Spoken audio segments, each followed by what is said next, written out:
Welcome to the Intactivist Voice. I have with us today Brother K of the Bloodstained Men. And when I say icon, this man is the icon. 100 years from now, when people are looking back, the people that are the top of the list that save children's genital autonomy, this man is it.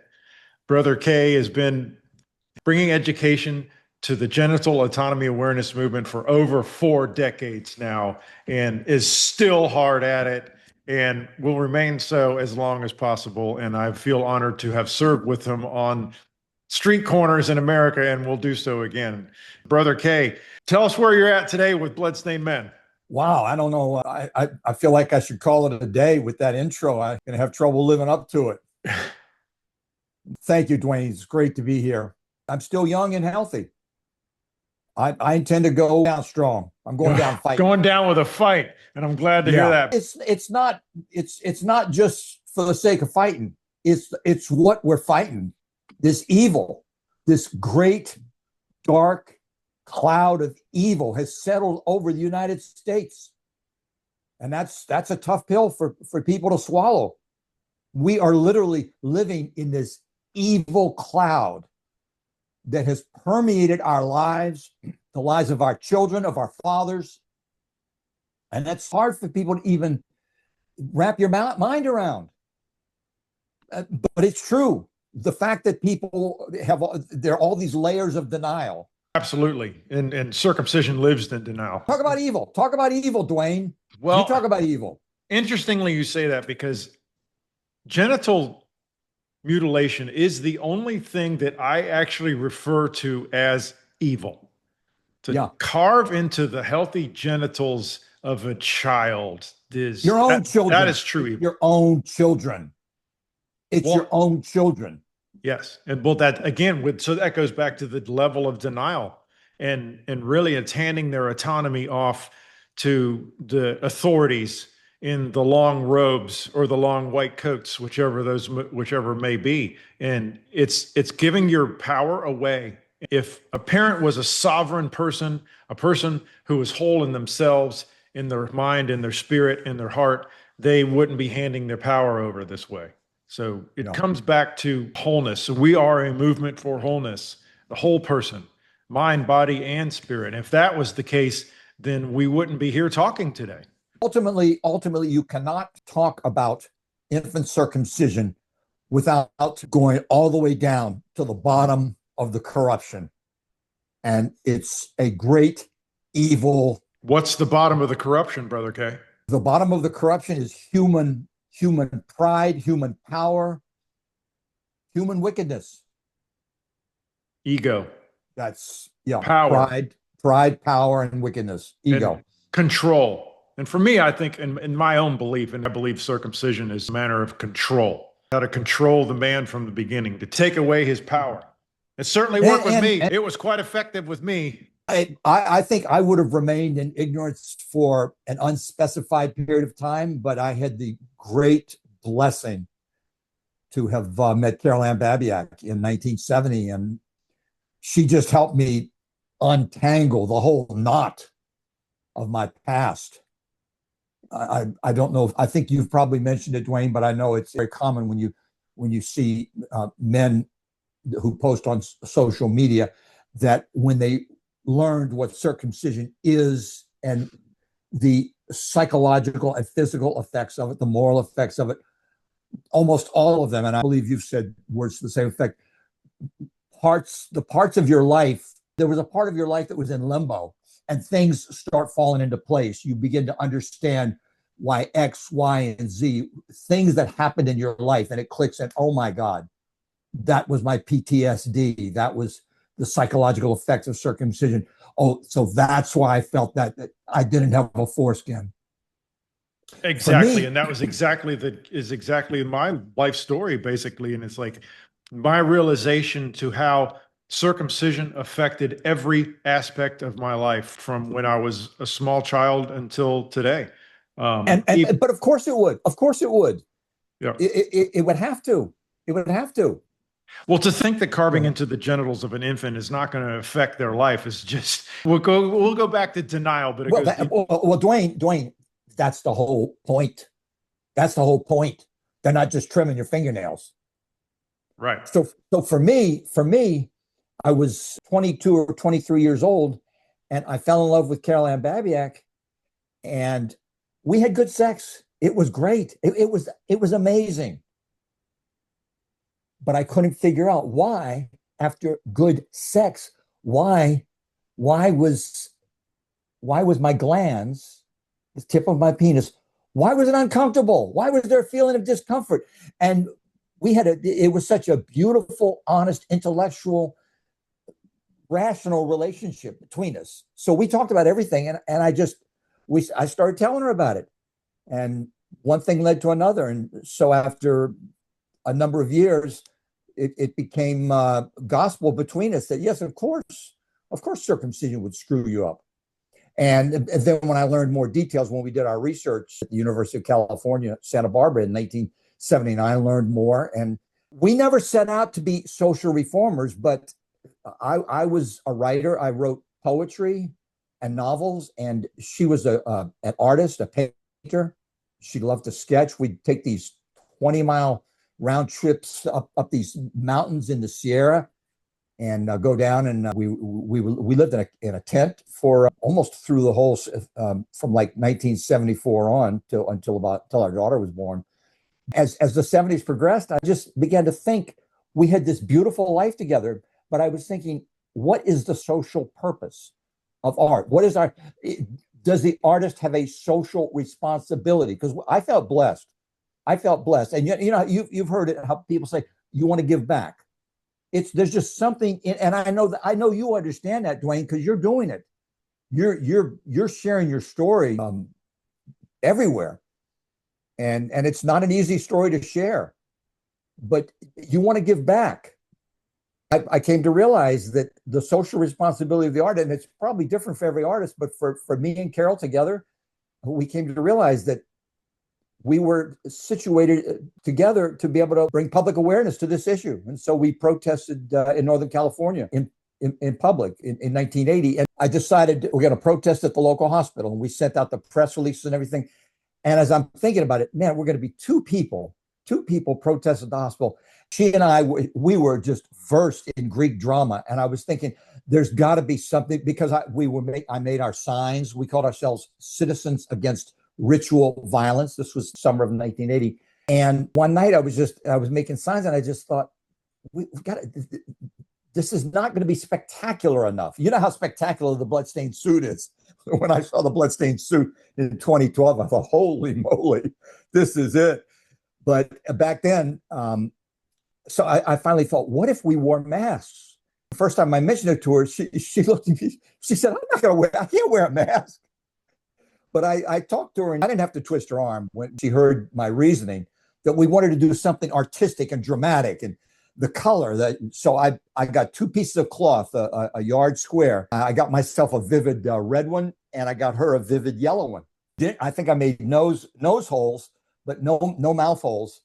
I think there were eyes. Yeah. Well, you had to see. Well, and and what a powerful team the two of you were, because so for our viewers to know that Intactivist News, so to speak, the Intact Global Conference in the middle of April, Carol Ann Babiak is going to receive a posthumous Lifetime Achievement Award for her work in the child genital autonomy movement. And so what a blessing. And I will be there to witness that with you.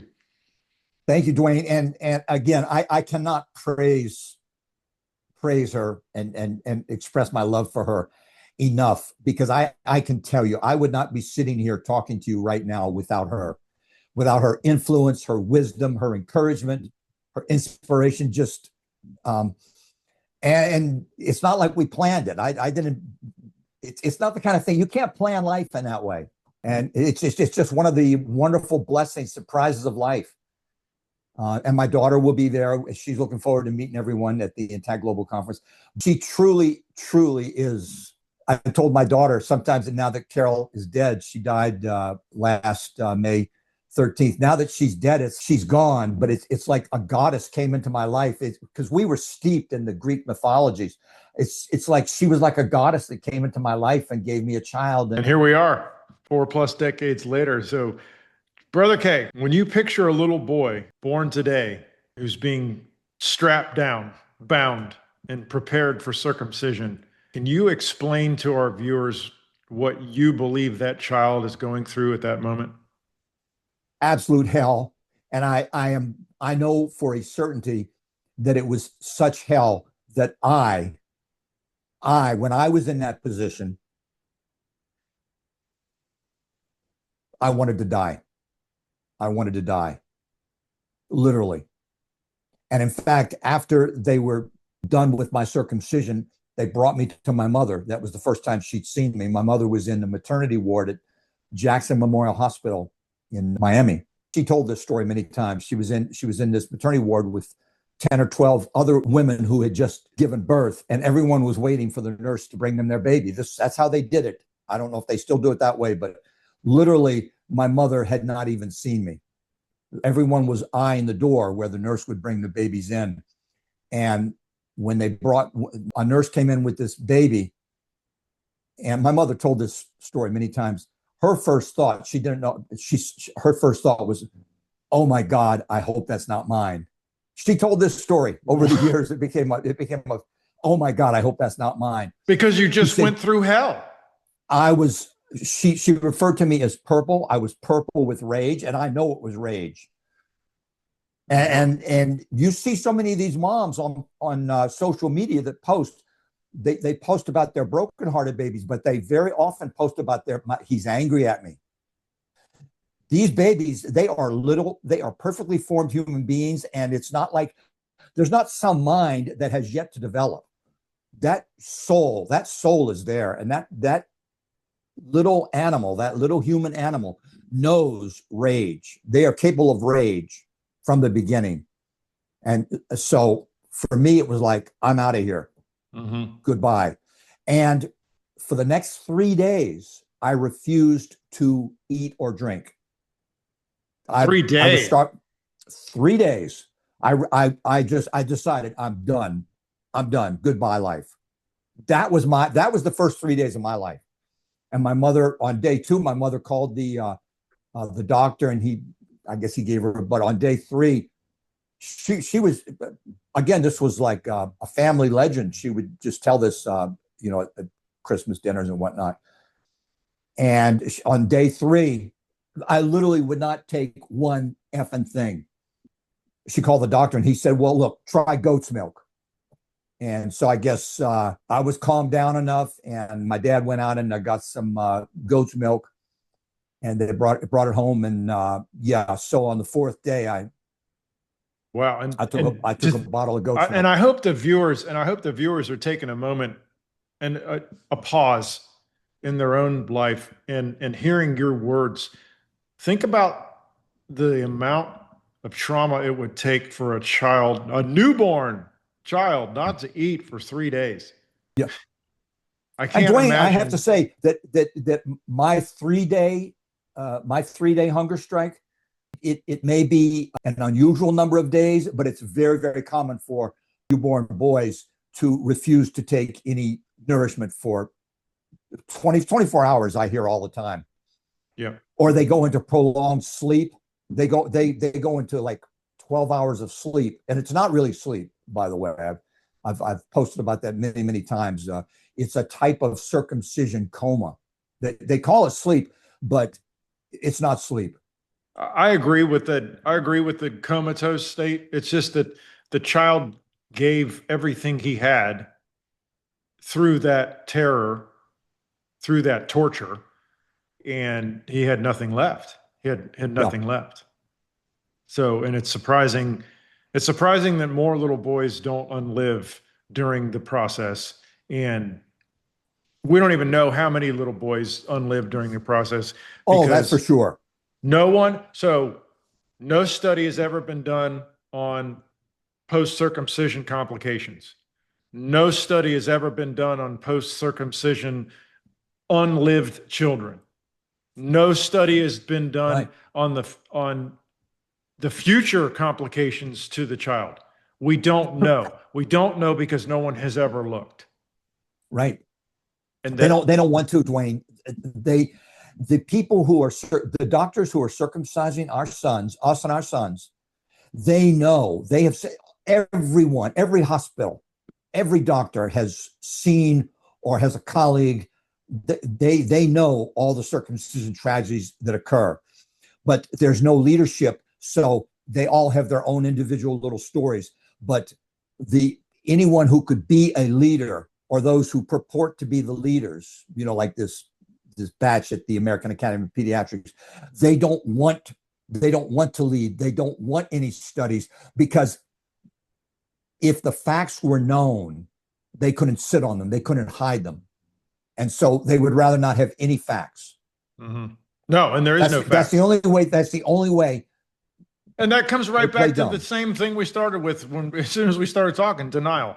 Well, it's even worse for the doctors. It's even worse than denial. It's outright deceit. It's outright deceit. I agree, because our hospitals have failed to protect the children, and our doctors don't have empathy for the children, and our laws fail to protect our children. Even if they have empathy, you see it on social media. The nurses, the doctors, the empathy may or may not be there, but it's a calculated decision of self-interest, greed, power, and pride. Peter Adler, one of the attorneys, or a number of the attorneys, have made the point that if doctors acknowledge or admit that they have been damaging American men for 100 years, the lawsuits, the financial liability would be, honestly, in the hundreds of billions, if not in the trillions. Absolutely, for sure. And that would be like if you could sue, for example.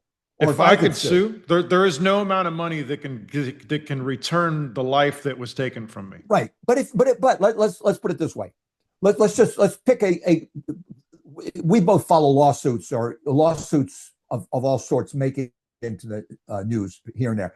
So I would say just a ballpark figure, like if there were a legal system that acknowledged your damage, your injury, your age, the number of years you 10 million would be, you might not consider that a fair, but 10 million would not be an unusual amount of damages to award you for having been subjected to a genital mutilation in childhood. 100 million won't compensate me. Right, but I'm talking about a settlement that you would accept, or that you would say, okay, I can live with that. I follow you. If this magic a wizard came out of nowhere and said, okay, Dwayne, look, here's 10 million. All right. Now shut up. Well, no, you wouldn't shut up for 10 million. Because I would spend every dime of that $10 million on child genital integrity. That would buy a lot of billboards. Yes, it would. Yes, it would buy a lot of billboards. I'll put my 10 million with yours. Well, so for me, how do we reach? So we've talked about the injury to the child, and that is lifelong. Okay. Yeah, it is. We all agree with it. Anybody with any kind of that have stepped themselves out of the denial will admit that cutting into the genitals of a child is going to have lifelong repercussions. So, a woman was interviewing me several years ago. Kelly, sorry, I can't remember her last name, but I was explaining to her that how I just had good sex with Carol Ann, but became increasingly aware of the discomfort in the head of my penis afterwards. And some light bulb went on over her head, and she said, oh my God, she said, is that like why when the man comes, he's like, don't move, don't move. I said, yeah, that's it. Because the head of the penis then is exposed, whether you're still in the woman or not. You don't want her to move because you feel that discomfort in the head of your penis. I feel the same way.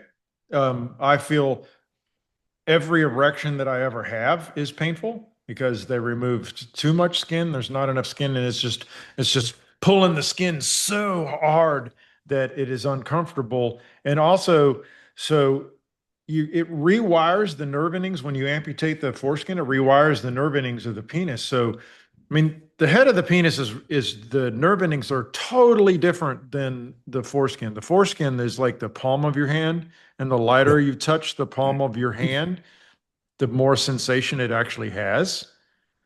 Not like the back of your hand, which is a different nerve endings, but the actual glands, the head of the penis has a completely different set of nerve bundles, and these Yeah. are designed for pain. So because obviously you don't want to bang into the woman's cervix, so the head of the penis is wired for pain, and the foreskin is wired for this fine touch, this pleasure touch that is Well, gone when you amputate the structure. he's a well-known lecturer, PhD anatomist in news. I think he's retired now, but he said, and this is commonplace knowledge among anatomists, that the foreskin itself is an organ of the body. The way the eye's an organ, the foreskin itself is an organ. Certainly, the most analogous structure on the human body is the eyelids, and everyone can agree that the eyelid is certainly an important organ for the body to function properly. So the foreskin is there for a reason. Every mammal on the planet has a foreskin.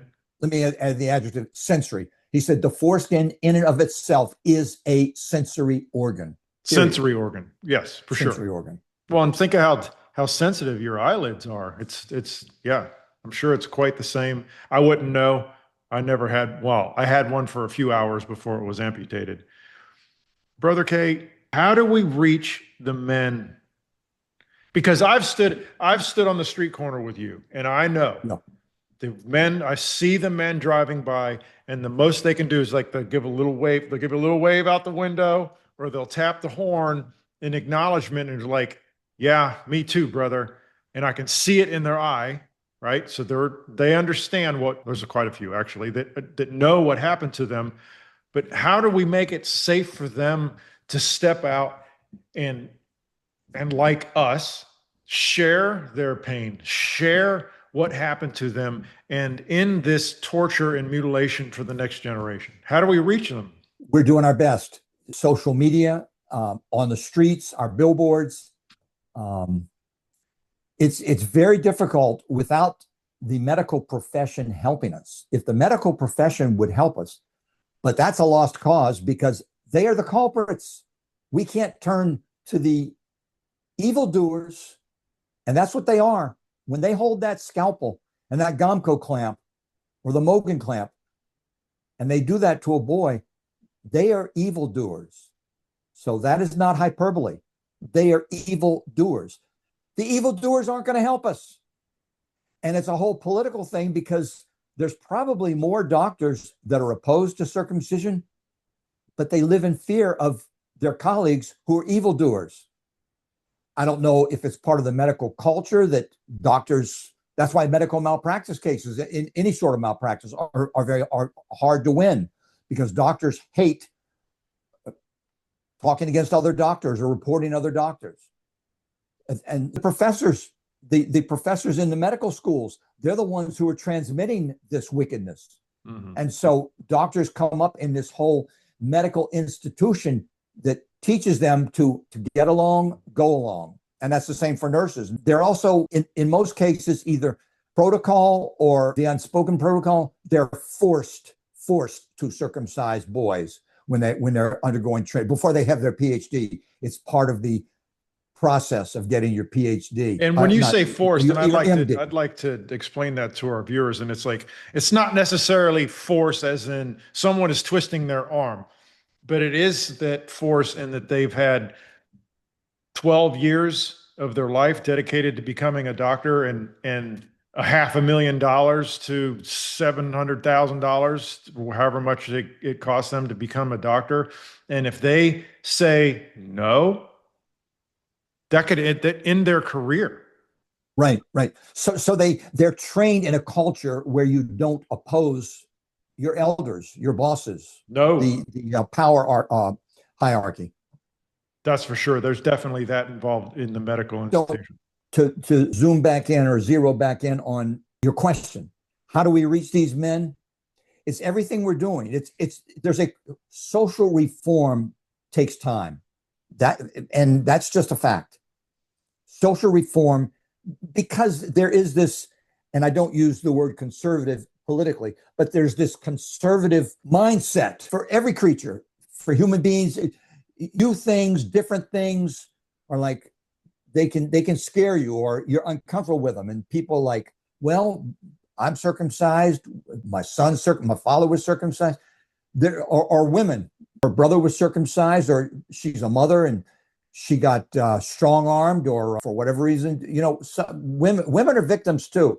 But there is this conservative mindset, again, not conservative politically, but this conservative mindset of not rocking boat, not changing culture, just going along because it's all you know.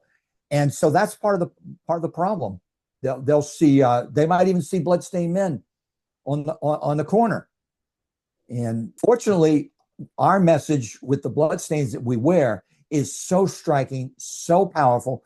Even if they laugh and ridicule and jeer at us, 3 or 4 years later, they might become a parent, and they might be one of these people who 3 or 4 years later, and this has happened to me several times over the years, they write me letters of apology. They apologize. They say, I was young and stupid. Thank you. Thank you. You were right. Thanks for doing what you do. Thanks for being out there on that corner. And this for me, and the bloodstained for me, it is like, I refuse to stand idly by while 3,000 babies a day are bound and raped and tortured and mutilated behind closed doors with no one there to hear them. The only people, and the only ones that are standing, well, I mean, there's a few of us now, but it seems like the only ones that are standing out, and especially only ones that are standing out in public, is the bloodstained men.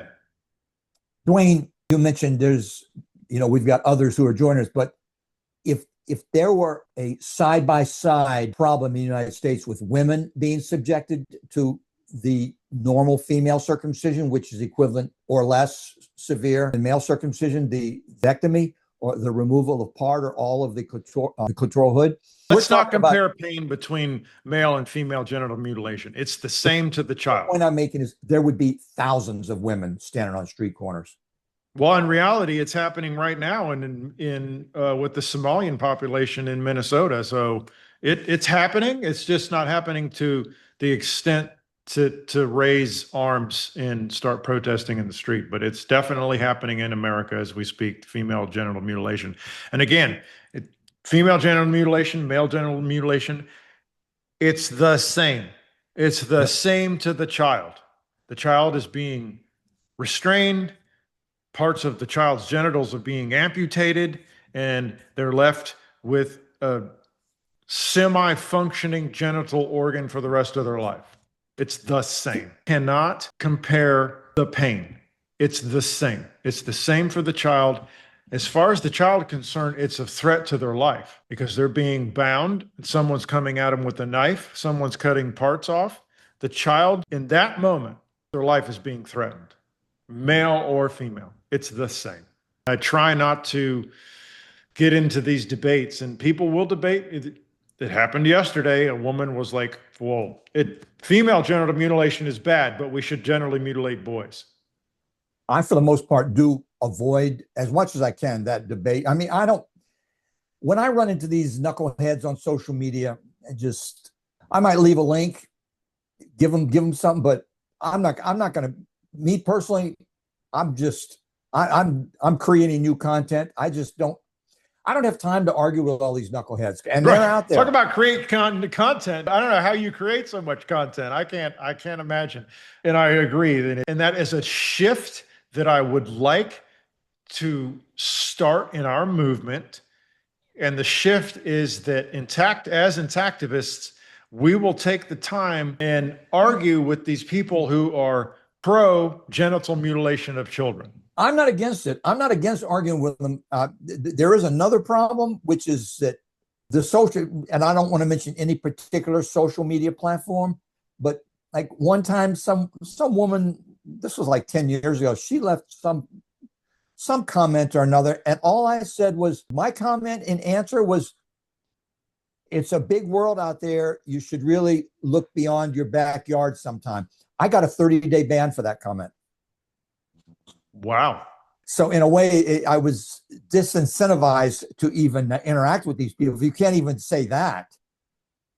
Well, for me, talk to the promoters who are promoting general autonomy for children. Make a friend, reach out, give them support, give them a place to connect, give them a place to donate to, give them a place to join.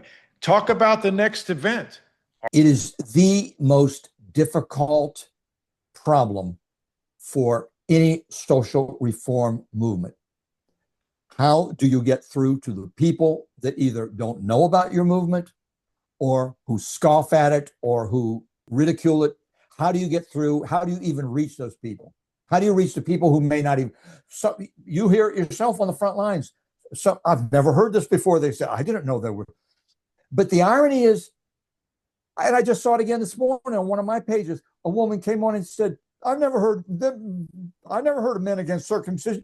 She's on my damn page on social media. And she's telling me she's never heard of a man against circumcision.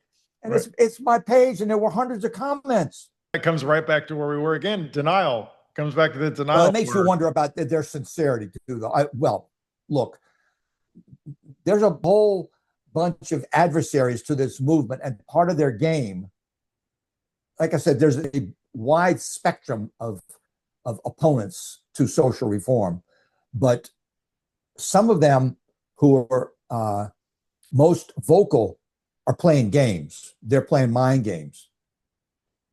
You're all alone. Well, yeah, it's in popular vernacular. It's called gaslighting. You're all alone. Jeez, I'm sorry you got it so bad, bro.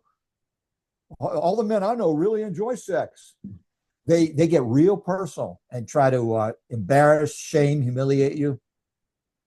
Well, let's talk about that psychological twist, because right now, even the intactivists are promoting this, and that the claim is that the circumcision rate is below 50% now.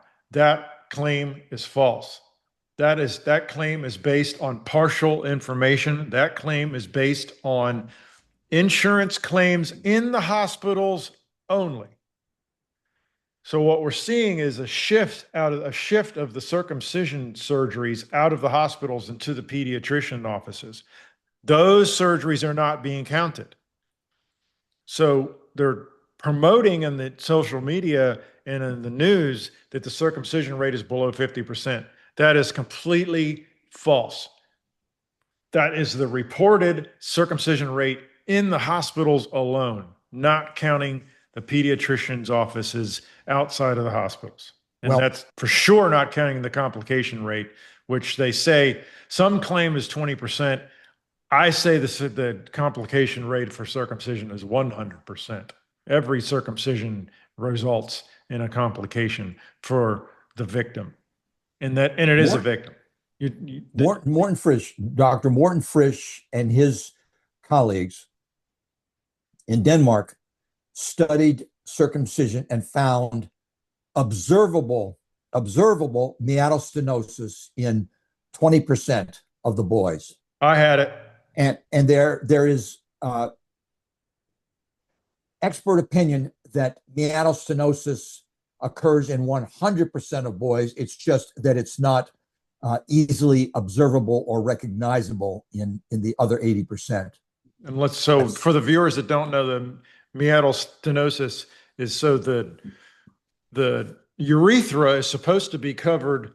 The urethra is supposed to be covered by the foreskin.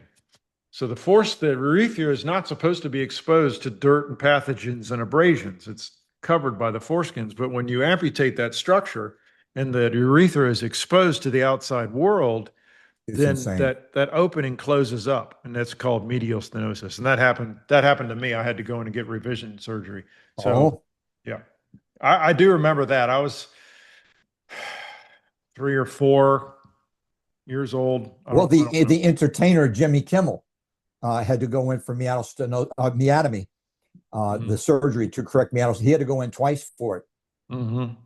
Right. Well, that's because imagine if you would amputate your eyelids of your eye, that how irritated your eye would become. But so there's no opening to close up like a urethra. But to think that you're going to have less infections when you expose the urethra to pathogens and abrasion, um, just seems insane. There should be that covering. There should be the covering over the urethra, like every other mammal on Earth has that covering. Dwayne, every aspect of infant circumcision in the United States is insane. Every aspect. Yeah. There's nothing. They try to make it seem rational by saying, "Well, there's some benefits."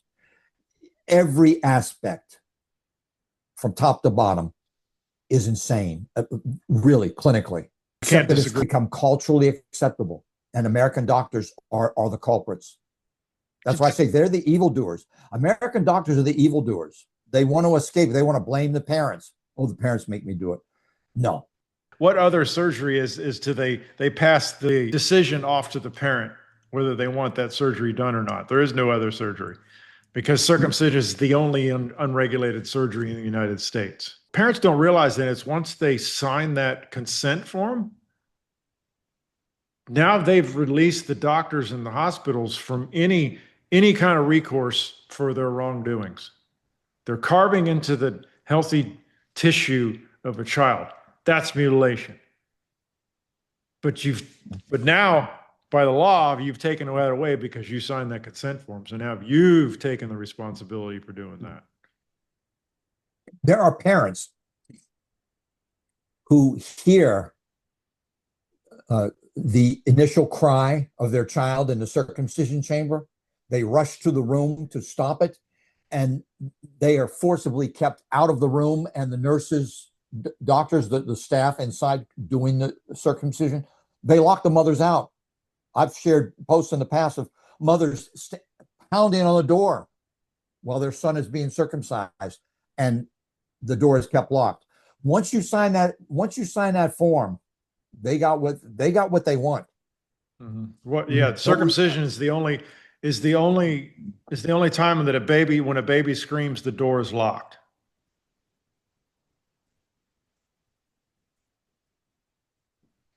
That's a good point. I don't know.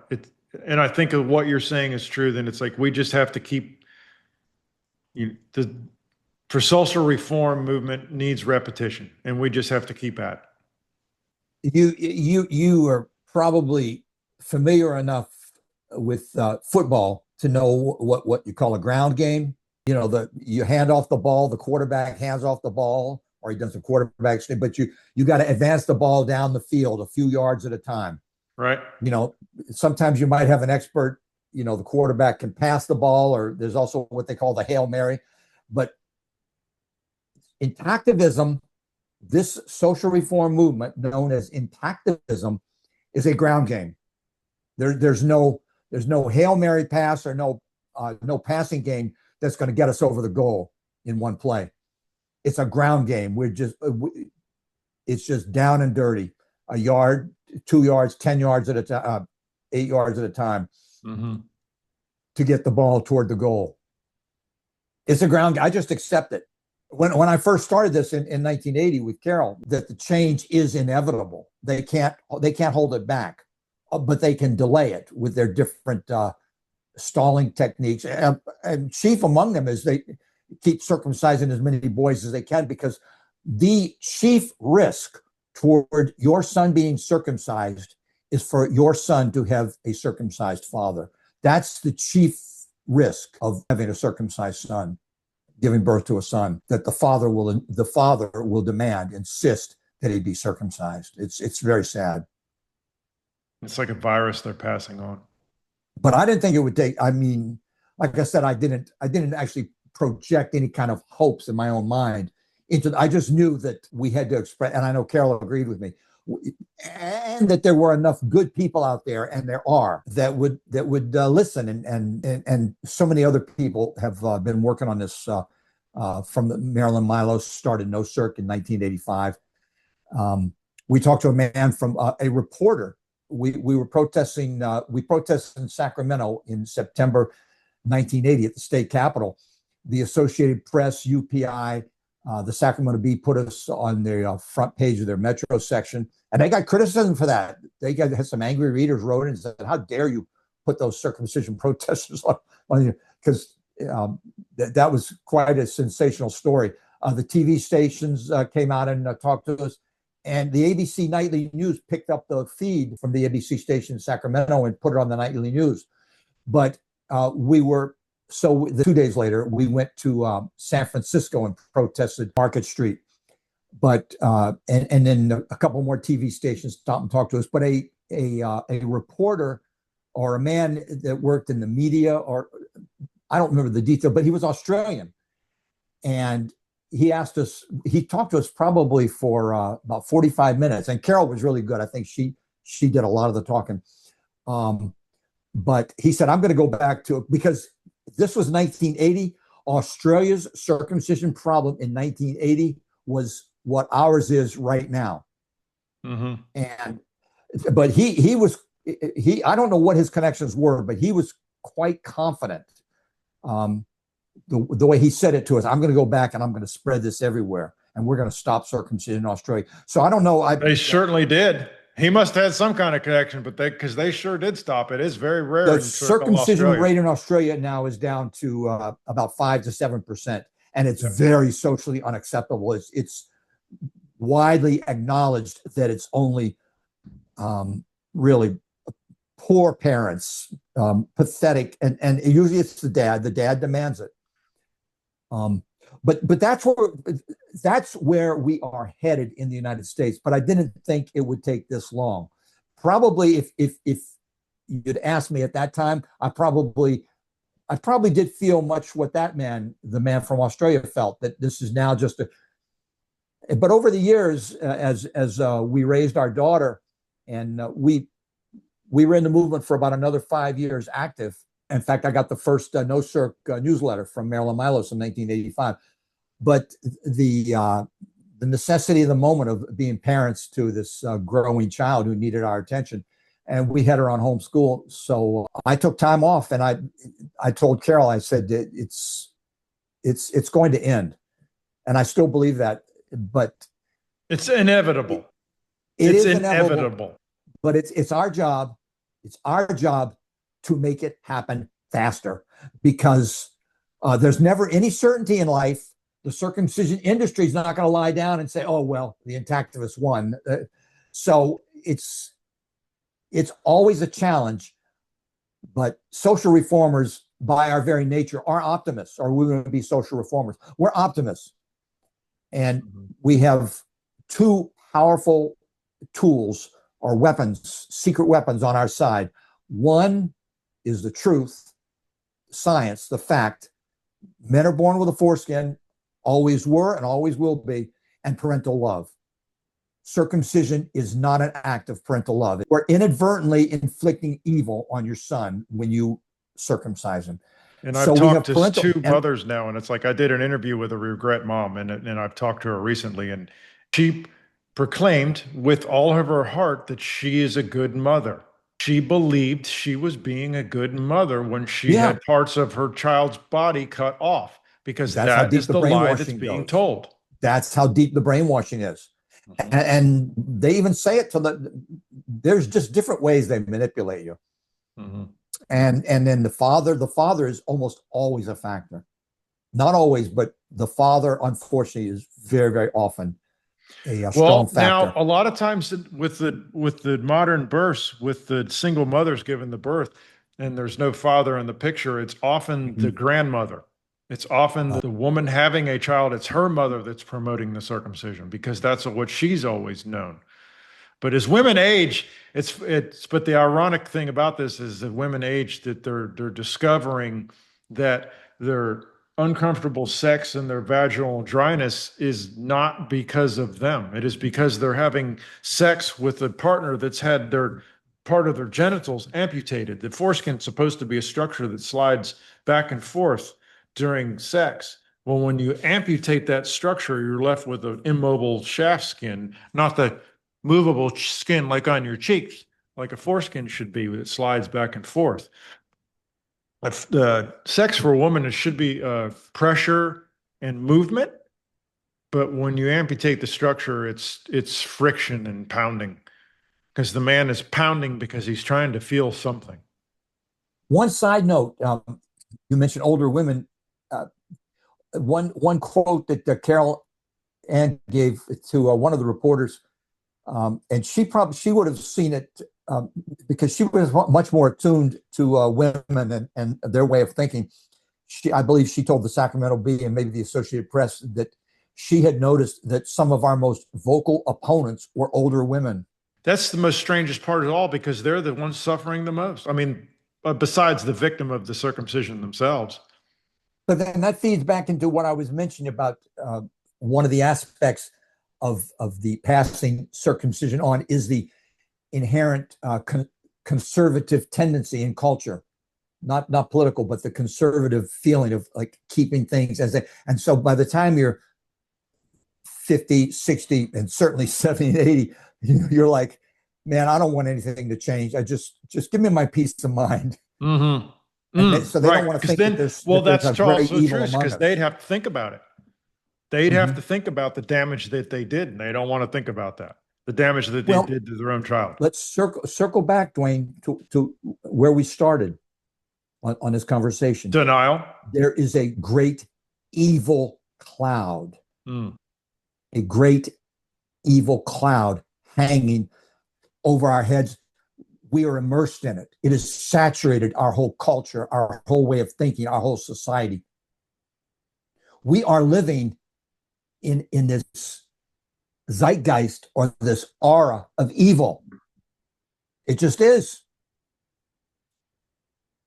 And I'm pausing purposely for a moment because I'm letting that sink in because I cannot deny what you're saying, and it just hurts so much to think about the truth of that we live under a cloud of evil.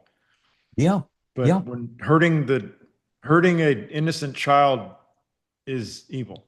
Dwayne, it's proverbial, but children are our future. And so they grow up in this evil cloud enveloping them. And this evil is carved into their bodies, into the boys.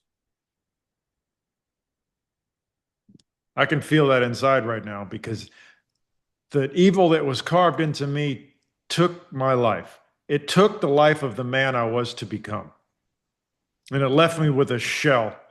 It left me with a shell that lived in fear. It left me with a shell that lived in shame. It left me with a shell that avoided intimacy because it was painful, and also the psychological damage that was done. That which is, although my circumcision amputation is severe, um, from talking to other intactivists and other circumcised men, my circumcision is quite severe. That but the psychological damage is far worse Yeah. than the physical damage for me because the psychological damage for me was what I believe is that a woman was showing me affection while I was bound and I was being raped and mutilated with a knife of my genitals. So I was receiving affection, and so there was some psychological twist in my brain to where um, sex and intimacy and affection is to be feared and run. And I've literally ran from it my entire life. So when I say that circumcision took my life, that is with no metaphor, that is with pure Right. accuracy and honesty. Yeah. So it takes balls to be a social reformer on this issue. It really does. It takes big balls. You got to have a lot of confidence in the truth. And you have to have a clean conscience. Yes. Oh, for sure. Yeah. And you have to be able willing to accept it. So I compare it to if you would take a child and strap him down and take a hot metal rod and burn both of his eyeballs out. That is how I feel that my life started.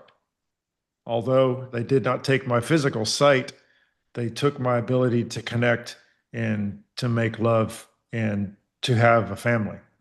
circumcision took my family away from me. It took my lineage. It took thousands of generations behind me. It took it away from my lineage and it took it away from me because of my inability to accept intimacy and affection and hence a family. A reporter said to me, you've got a pretty happy life. You're doing all this good work. He said, maybe it turned out for the best that you were circumcised. And I said, no, it took my choice away. It took my consent away. And he said, well, what would your life be like without circumcision? I said, I would like to have found out. I would like to have had the opportunity to have found out.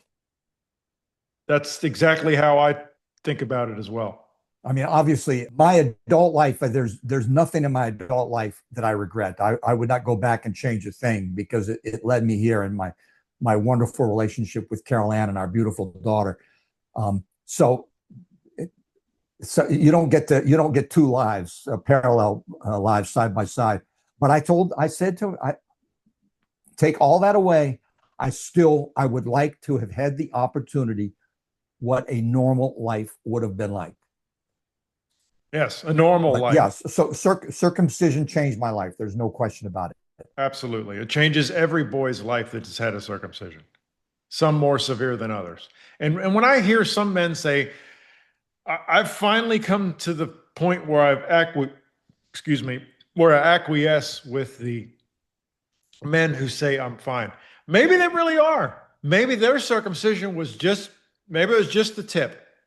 Maybe it was like the circumcision that was done 2,000 years ago, where it was just the end of the circumcision, into the foreskin, and maybe they really are fine. I don't think so.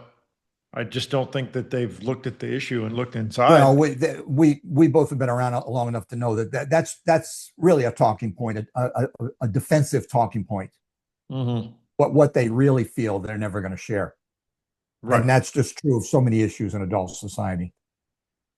Well, and they say they're fine, but you're not excellent. You're not great. So fine is. Yeah. Listen. We were in front of the Eureka Humboldt County courthouse in summer of 1980.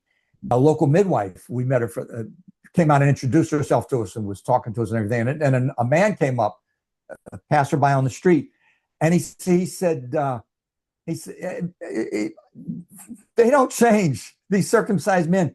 I believe it was that exact quote. He said, I turned out fine, but I never forget, without missing a beat, she was like, you could have turned out better.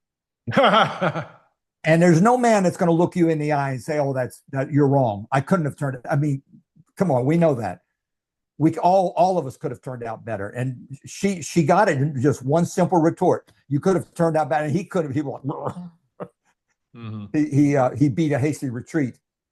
You could have turned out better. Believe it or not, Brother K, it's been an hour already. So let's talk about what's coming up for Bloodstained Men. You're going to be in Intact Global's conference, April 18th and 19th, and receive Carol Ann's posthumous Lifetime Achievement Award. Yep. And then what's the next tour for Bloodstained Men coming up? We're going to be in Massachusetts, and David Atkinson, our planner and CEO, has just gotten that up in the last week on our website. And I didn't think to bring my calendar here next to me, but it's roughly the last week of April and the first week of May. Okay. But it's on our website, bloodstainedmen.com. We're going to be going through Massachusetts. We're going to go into Providence, Rhode Island, and then the last 5 days, it's a 10-day tour. The last 5 days are going to be in the Boston metro area. I think we're going to Harvard. We're going to some of the local universities and whatnot. But and we need help. So if you're seeing this broadcast, please, we would really love to meet you. And come on out and join us. You can wear the bloodstain. You don't have to wear bloodstain. If you want to wear bloodstain, the do-it-yourself instructions for how to create your own bloodstain suit are on our website. Thanks to our webmaster, who is also David Atkinson. And But we need remind your our help. viewers what that website is and where on social media they can find you. Bloodstainedmen.com. Bloodstainedmen.com. And we are on Facebook, Bloodstained Men and Their Friends. I'm Brother K. I have 2 pages on Facebook, my personal page and my community page, which has a picture of me with Daniel Tosh. So there's 2 Brother K's on Facebook, but they're both me. Okay. And then there's a page that I share with Dwayne called Intactivists with Compassion. And when we're very active in all of those things. And of course, you can find me in Intactivist Compassion and Intactivist Voice. And then, so the end of July, we'll be in the Midwest. David Atkinson, our planner, is currently fly into St. Louis and fly home from St. Louis. So there's going to be 8 or 9, 10 days of protests. In and around the St. Louis area. Well, yeah, but when we say in or around, it could be like up and down the Mississippi River Valley. Right. We're not going to. It's not just going to be within the St. Louis metro area. It's going to be the adjoining states. You know the way we have our big tours. We'll cover 1,000, 1,500 miles in a tour of that length, of that duration. October, and again, this is set in stone, but the exact dates aren't. But I've already reserved our hotel rooms for Bloodstained Men at the American Academy of Pediatrics convention on Saturday, October 3rd. We'll be at the San Diego Convention Center, and then we're going to build a tour around that. And I think most of the tour is going to be after October 3rd, but I'm not positive yet. But wow. But if you just check our website here and there, and bloodstainedmen.com, or keep an eye on our events on Facebook, on our Facebook pages. Talk about coverage in America, and it's like Bloodstained Men is there is no one that comes close to Bloodstained Men. So we're going to be we're coming at you. We're coming at you, America. Washington D.C. Washington D.C. in the end of March. Boston the end of April. July in and around St. Louis, the surrounding St. Louis areas, and then Mississippi October River Valley, in San Diego. Yeah. All right, brother. Dwayne, great to talk to you as always. And we're going to reach thousands, hundreds of thousands of people. Absolutely. Yes. A great event. So if you live in the Washington, D.C. area, ladies and gentlemen, you can see our schedule for Washington, D.C. on our website, bloodstainedmen.com. And we need your help. All welcome, all needed. Thank you, brother. Thank you, Dwayne. See you soon.